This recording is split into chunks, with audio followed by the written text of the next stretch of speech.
today's video, we'll be looking at creepy and scary TikToks that you should not watch before bed. Blowing from a gun is a form of execution characterized by tying the victim to the mouth of a cannon, which is then discharged, causing the person's gruesome death. Oh, wow. This method has been documented as early as the 16th century and was employed as a means of execution until the 20th century. Portuguese colonialists utilized this method during the 16th and 17th centuries across their empire. The Mughal Empire also employed blowing from a gun as a form of execution throughout the 17th and into the 18th century, particularly targeting rebels. In the Indian subcontinent, the destruction of the body and scattering of the remains over a wide area served a religious purpose, as it prevented Hindus and Muslims from performing the necessary funeral rites. This extended the punishment beyond death for believers, as it denied them the proper rituals associated with their faith. Blowing from a gun exemplifies the extreme severity and cruelty with which capital punishment was These are videos. That's one of the most messed up ways to go. Like, dang, a whole cannon? You tied to a cannon and you just sitting there watching the fuse get shorter and shorter and shorter, and you can't do nothing about it. You need to see before you die. Okay, so did you know when a whale dies, it sometimes falls to the bottom of the ocean floor called a whale fall, and their corpse creates a complex ecosystem for countless deep-sea organisms? Well, the video I'm about to show you is exactly that, which a research submarine discovered, and it shows many organisms enjoying this whale's homemade ecosystem. Here's the video, and it's crazy. Whale fall. Okay, yeah, dinner is served. that's not bacterial, man. No, they are worms. Look at the blubber on the right side. It's not even digested all the way. This is so cool. Definitely, where food is so limited, I would imagine scavenging is a great strategy. Your food doesn't run away. So yeah, isn't that video so fascinating? It's crazy to me how life can just end for one, but even after death, they can still... Is this a prison? Oh fuck! Oh fucking shit! In the very last cell, a dark figure can be seen inside. This menacing shadow figure stared back at Josh, sending him running in fear. But the question remains, is this penitentiary haunted, or was this all just a hoax? When living in a secluded house in the middle of the woods, it's very likely to see wildlife from time to time. Well, one man on TikTok saw something on his property that he can't explain. He began documenting his encounters with this strange creature on TikTok. But lately, this creature has gotten too close for comfort. Get the other side.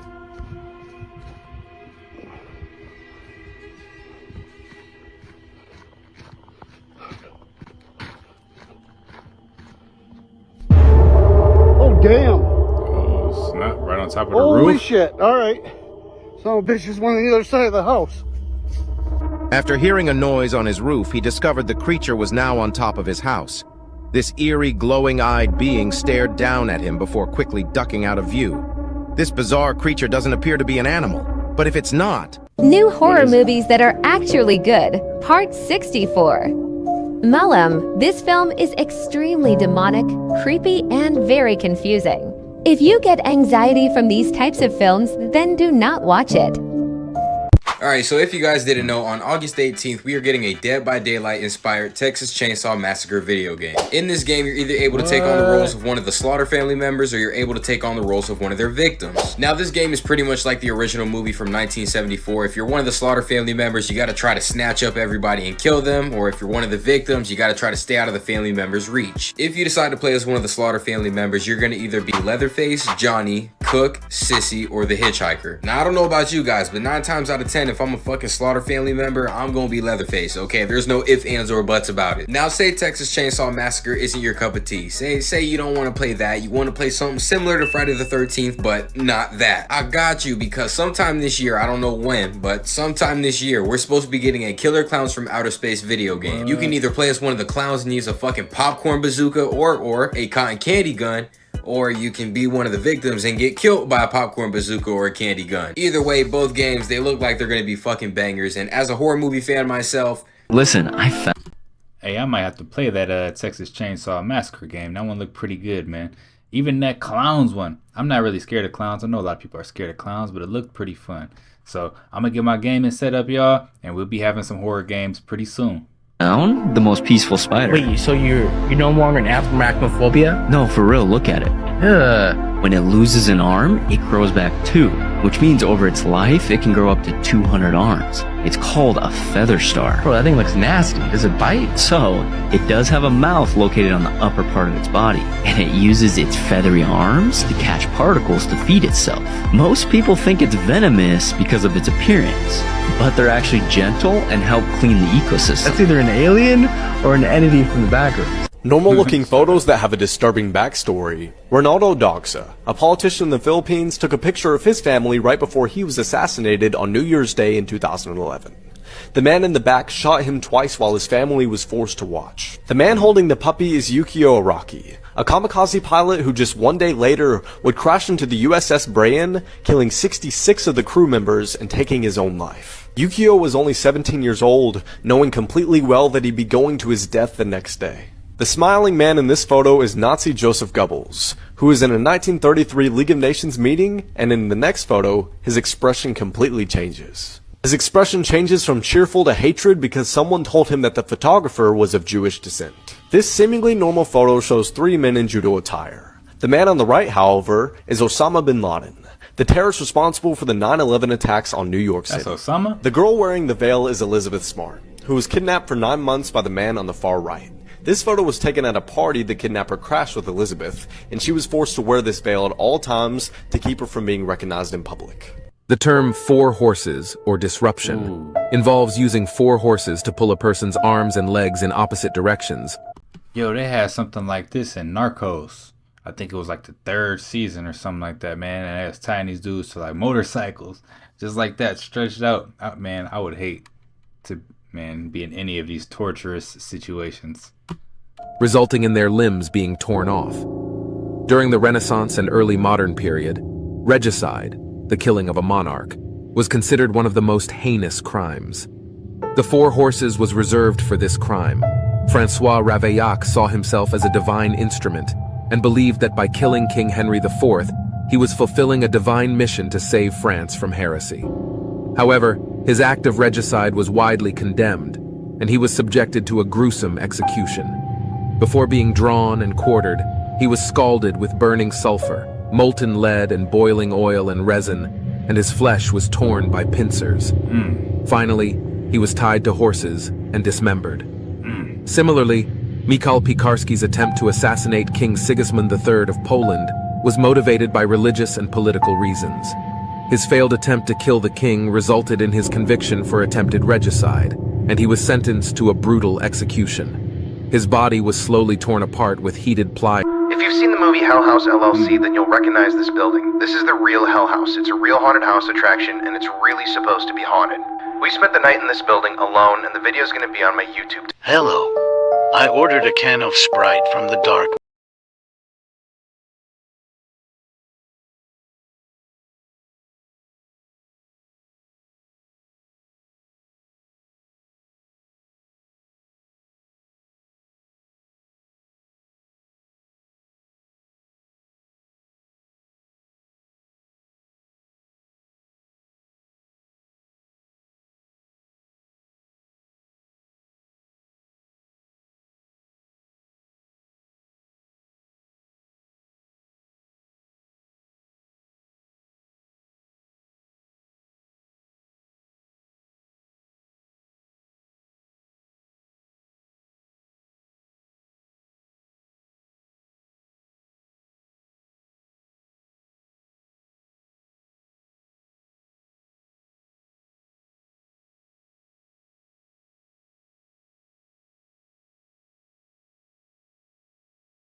soda popped it. This is how a 48-year-old murder mystery was finally solved. Nearly 50 years ago, remains of an unknown woman were found in an Ontario river. In 1975, the woman was simply known as Nation River Lady.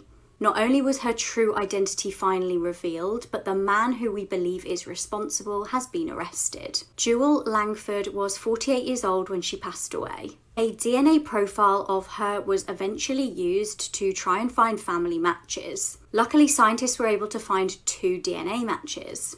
Now, this is believed to be the first case in Canada where forensic genealogy has been used to identify human remains. In April 1975, Jewel was reported missing by her family when she failed to return home. Tragically, she was found floating in the river and had been strangled by a television cable. 81-year-old Rodney Nichols from Florida has been arrested. He's charged with murder and... This is straight out of a horror movie. These are the final messages between the Titan sub and the ship on top. So they started the descent around 7:58, and things started going wrong around 9:30. Before that, everything was chill. We're noting an alarm from the RTM. Reducing velocity descent depth, 3433. Understood. Do you need to ascend? No change with thrust. The rate of descent is increasing at 35. Going to release the ballast now. Yes, agree. Release the ballast. No improvement. Preparing to jettison the frame. Affirmative.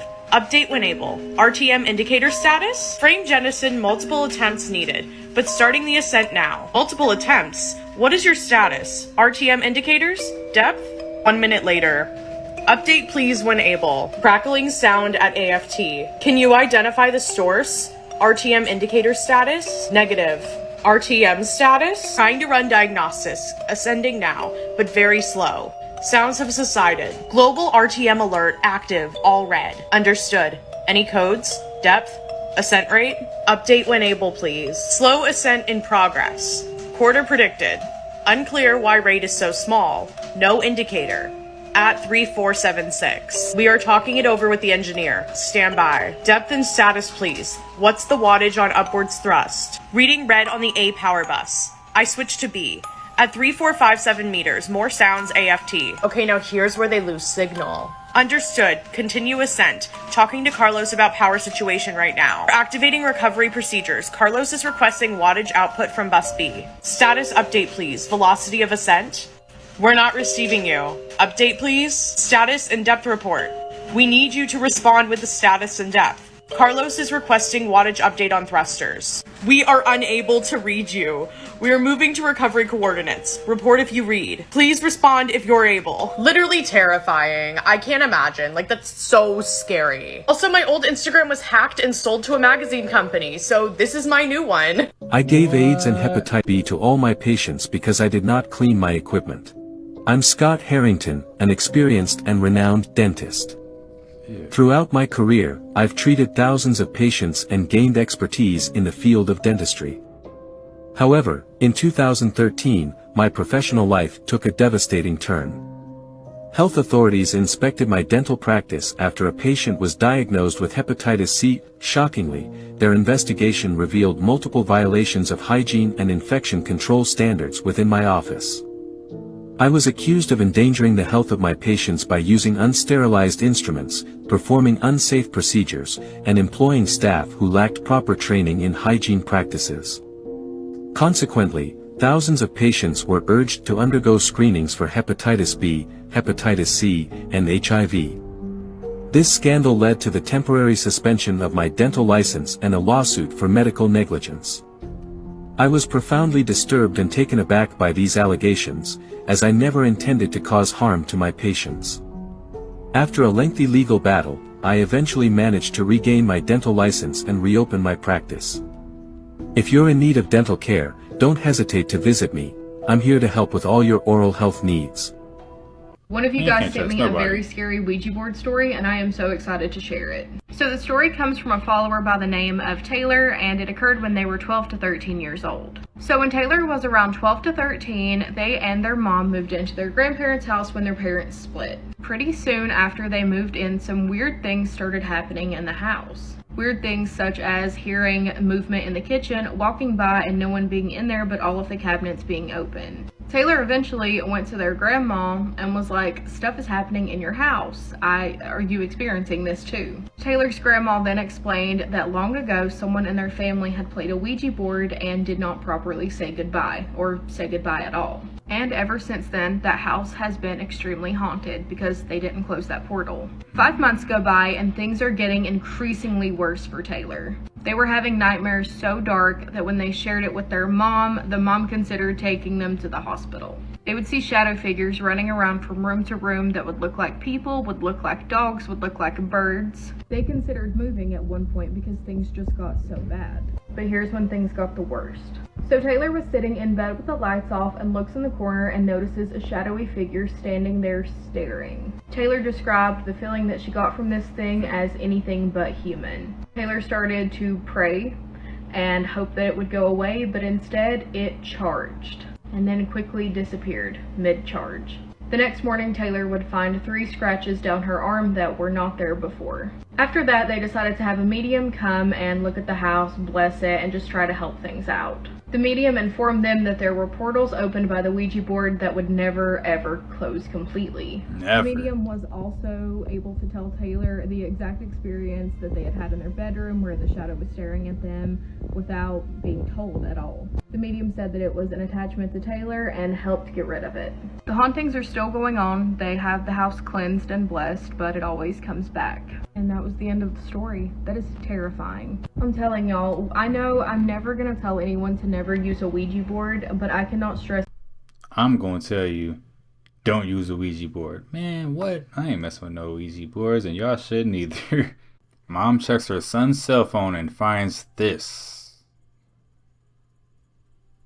Yo.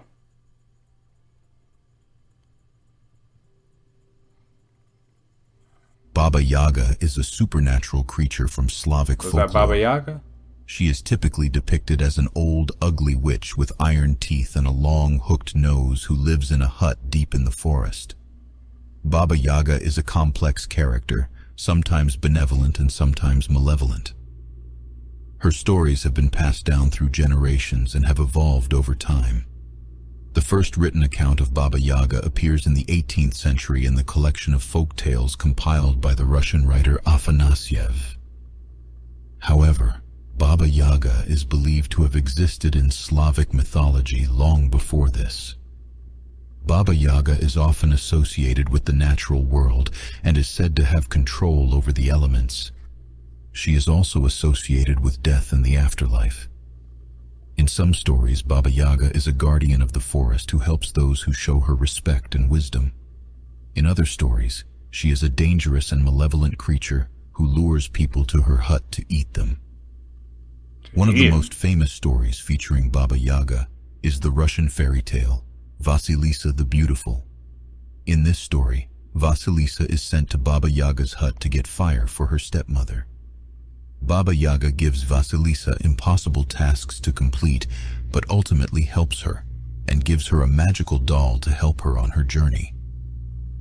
Baba Yaga has become a popular figure in literature and art, appearing in works by authors such as Nikolai Gogol and Marina Warner, and in films such as Hellboy and John Wick Chapter 2. Today, Baba Yaga remains a prominent figure in Slavic folklore. Did not know that.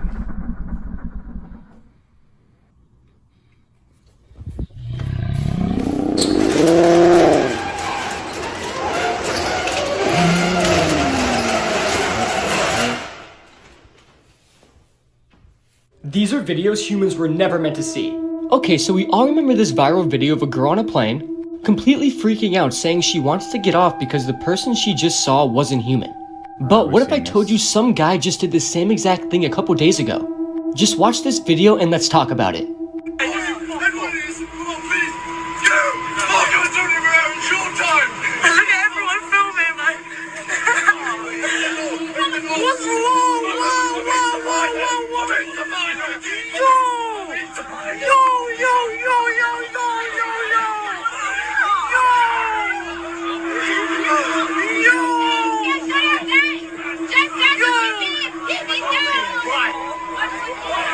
So yeah, that guy claims that he saw a shapeshifter on the plane, and he instantly got up freaking out and tried to open the plane door while they're in the air.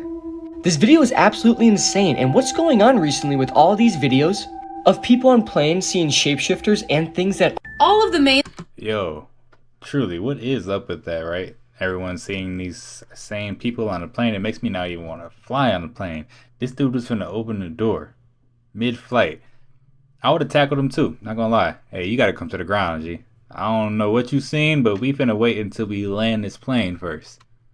Traps in Saw 5 are possible to survive. Let's go through it. We have the necktie trap at the beginning of the movie. Each of the 5 participants are wearing these collars around their necks that are pulling them to the wall, and if they get pulled all the way to the wall, their heads are going to get decapitated. All they need to do is go across the room, break these boxes, get their keys, and unlock their collars. If they all worked together, the keys would have fit for every single person's collar, so they could have just passed one key around. Then the second room, we have the nail booms and then these sewer tunnels. There's 4 of them left at this point and only 3 tunnels. They don't realize that more than one person could just fit in the tunnel to save themselves from the inevitable explosion. So they end up losing another person in this room as well. Then we get to the electrical bathtub circuit, where in order to get out of the room before a boom goes off, they have to pass the circuit from one side of the room to another through this bathtub. They end up unaliving one of the girls, throwing her in the bathtub and crossing the circuit over her body. But if all 5 of them had been alive, allegedly they could have all just suffered a small shock and survived. That's definitely debatable, but whatever.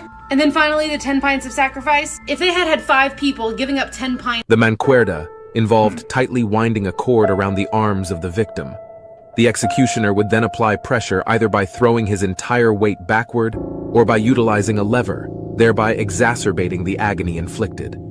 The tightly wound cord, aided by the force exerted, would cut through the victim's skin and muscles, causing deep lacerations that reached the bone.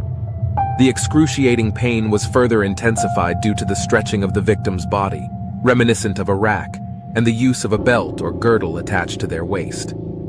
According to historical accounts, there is a story that suggests Giovanni II Bentivoglio, the tyrant of Bologna, resorted to the mancuerda torture method to punish the astrologer Luca Gorico. It is important to note that this account is based on historical claims and may not be entirely verifiable. However, the story goes that Bentivoglio was dissatisfied with a prediction made by Gorico, leading him to subject the astrologer to this brutal form of torture. These are the most disturbing torture devices I saw at the Torture Museum in Amsterdam. This device is called the garrote, and again when I first saw it, it really didn't seem that bad. But then I found out why it's actually been called the harshest execution method of all time. The garrote was used during medieval times, and even later all around the world for punishment, execution, and even as a tool for assassinations. The most recent case I found happened less than 50 years ago in Spain. So how does this device work? The victim is held in place by a collar that's made of iron here but can also be made with wires. It's then tightened all the way, the spike piercing through the victim, supposedly crushing their brainstem. But it didn't always work, because the spike would often miss the brainstem, so it would just be buried in the victim's head until they passed, which allegedly could take over 15 minutes. But we're not done, because there's just a few more torture devices I saw in this museum, so follow to hear all their backstories. Yeah, it's some crazy, weird torture. I don't even know what to call this stuff out here, right? I ain't with it. I'm glad I ain't had to deal with that type of stuff, you know what I'm saying? But yeah, these are some of the most creepy and scary TikTok videos that you'll be able to find on the internet. If you like the content, don't forget to subscribe, turn your notification bell on, and until next time, YouTube, peace.